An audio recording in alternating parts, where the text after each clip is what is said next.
जो ब्रह्मा जी की पत्नी सरस्वती देवी हैं, वो विष्णु जी से उत्पन्न हुई हैं, ब्रह्मा जी से नहीं। या ब्रह्मा व्यक्ति है ही नहीं, सरस्वती व्यक्तित्व है ही नहीं, तो फिर विवाह वाली बात, बच्चे वाली बात कहाँ से उत्पन्न हो जाती? ये तो देहधारियों का धर्म है ना। ब्रह्मा जी को भगवान विष्णु ने बनाया।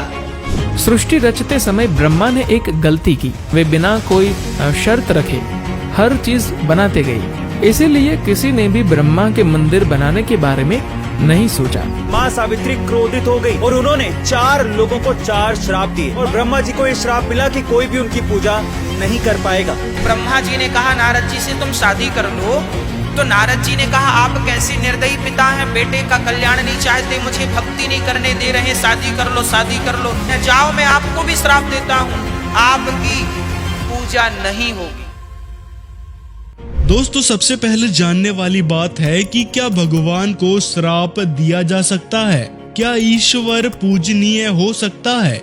यदि एक देव यानी भगवान दूसरे देव यानी भगवान को श्राप दे, यह अजीब लगता है, लेकिन हिंदू भगवान ब्रह्मा जी के संदर्भ में यही सत्य है। वीडियो शुरू करने से पहले आपको स्पष्ट कर दें कि हमारा उद्देश्य किसी विशेष समुदाय, धर्म से संबंधित भक्तों की भावनाओं को ठेस पहुंचाना नहीं है, बल्कि पवित्र सदग्रंथों से तथ्यों के आधार पर साक्ष्य पर प्रकाश डालना है, ताकि भक्तों को गुमराह नहीं किया जा सके। दोस्तों, हम सभी जानते हैं कि भगवान ब्रह्मा जी एक ब्रह्मांड के यानी स्वर्ग, पृथ्वी और पाताल में जीवों की रचना करते हैं। तो फिर सवाल उठता है कि भगवान ब्रह्मा की संतान कौन है? भगवान ब्रह्मा ने सभी गंधर्व, राक्षस, यश, पिशाच, देवता, नाग, सुपर्ण, असुर, किम पुरुष और मनुष्यों की रचना की, जो सभी उनकी संतानें हैं। भगवान ब्रह्मा के ज्येष्ठ पुत्र कौन है?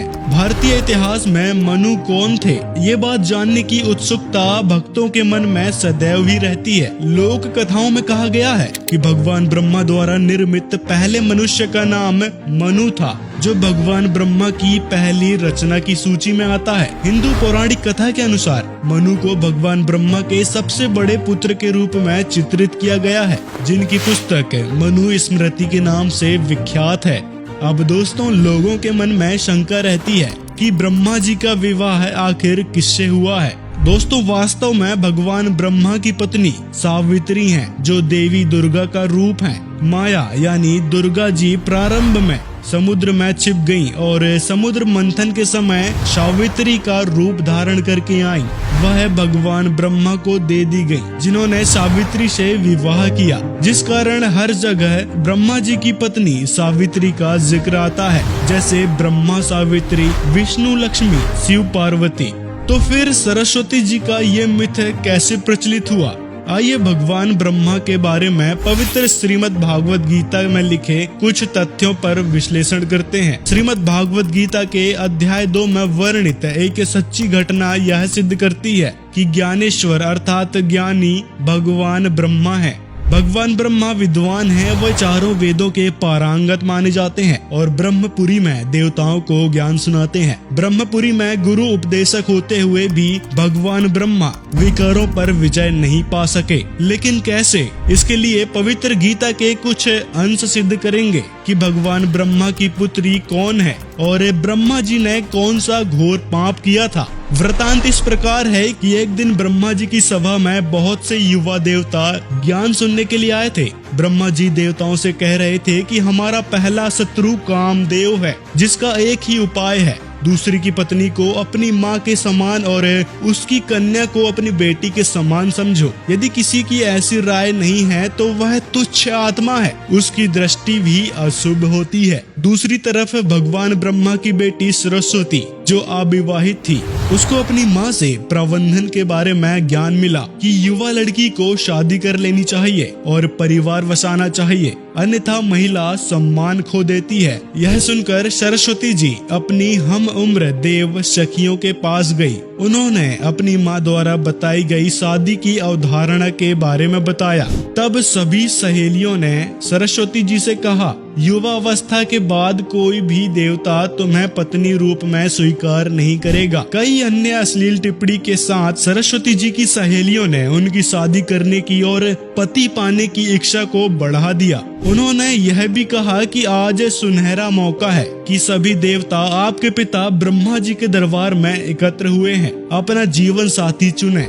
यह सुनकर सरस्वती जी ने स्वयं को भारी आभूषण पहनाया और सुंदर वस्त्र पहनकर पति पाने की इच्छा से भगवान ब्रह्मा की सभा में आ गई। वह सभी देवताओं को अद्भुत दृष्टि से देखती हुई चली। दोस्तों, उस समय भगवान ब्रह्मा उसकी सुंदर युवा पुत्री को देखकर अपनी इंद्रियों से बाहर हो गए। उच्च आकर्षण ने उनमें अवैध वासनाएं जगा दी। ब्रह्मा जी ने अपनी कुर्सी यानी सिंहासन छोड़ दी और सरस्वती को अपनी बाहों में ले लिया और दुर्व्यवहार करने की कोशिश की। तुरंत भगवान शिव प्रकट हुए और उन्होंने भगवान ब्रह्मा की पिटाई की और कहा, तुम क्या कर रहे हो? इतना घोर पाप! ब्रह्मा, इस शरीर को त्याग दो, अन्यथा तुम कुत्ते की योनि में जाओगे। भगवान ब्रह्मा जल्द ही होश में आ गए और उन्होंने वहीं पर शरीर त्याग दिया।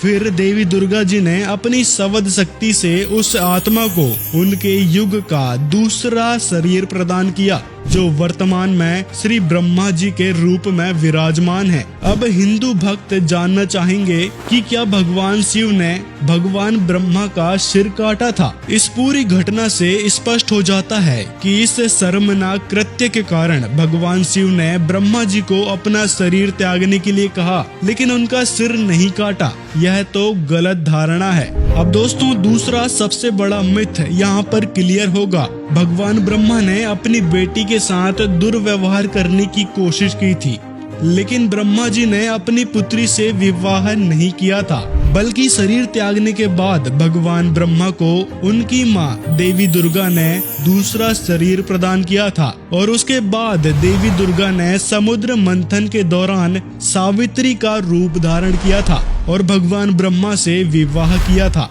इससे ये सिद्ध होता है कि भगवान ब्रह्मा ने अपनी पुत्री से नहीं बल्कि दूसरे शरीर में स्थित सावित्री यानी जो कि देवी दुर्गा का ही रूप थी, उससे विवाह किया था। अब दोस्तों, सबसे बड़ा सवाल लोगों के मन में ये भी रहता है कि भगवान ब्रह्मा जी के मंदिर क्यों नहीं है और हिंदू धर्म में ब्रह्मा जी की पूजा क्यों नहीं की जाती। पवित्र वेदों और पवित्र कबीर सागर में वर्णित एक और सत्य स्पष्ट करता है कि भगवान ब्रह्मा ने अपनी माँ दुर्गा से झूठ बोला था, जिससे वे नाराज हो गईं। दुर्गा जी ने भगवान ब्रह्मा को श्राप दिया, आपकी पूजा कभी नहीं की जाएगी। दोस्तों, दुर्गा जी के इस श्राप के कारण ही ब्रह्मा जी की पूजा नहीं की जाती है। कोई भी हिंदू परिवार अपने घर में ब्रह्मा जी को नहीं रखता और जैसे कि वे भगवान विष्णु, भगवान शिव, भगवान गणेश और दुर्गा जी आदि की करते हैं। यही कारण है कि भगवान ब्रह्मा के कोई मंदिर नहीं बने हुए हैं।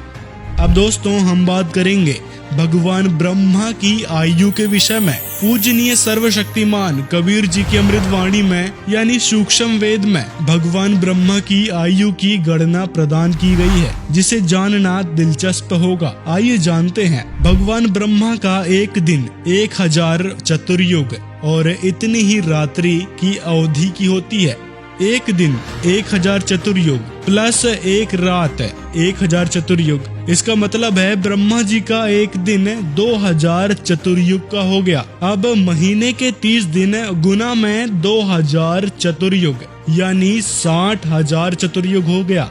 और वर्ष में 12 महीने होते हैं और 12 महीने गुणित 60,000 यानी 7,20,000 चतुर्युग।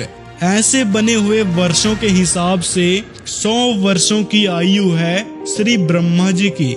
मतलब भगवान ब्रह्मा की आयु 7,20,000 गुना में 100 यानी 7,20,00,000 चतुर्युग है। इतनी लंबी आयु है भगवान ब्रह्मा जी की।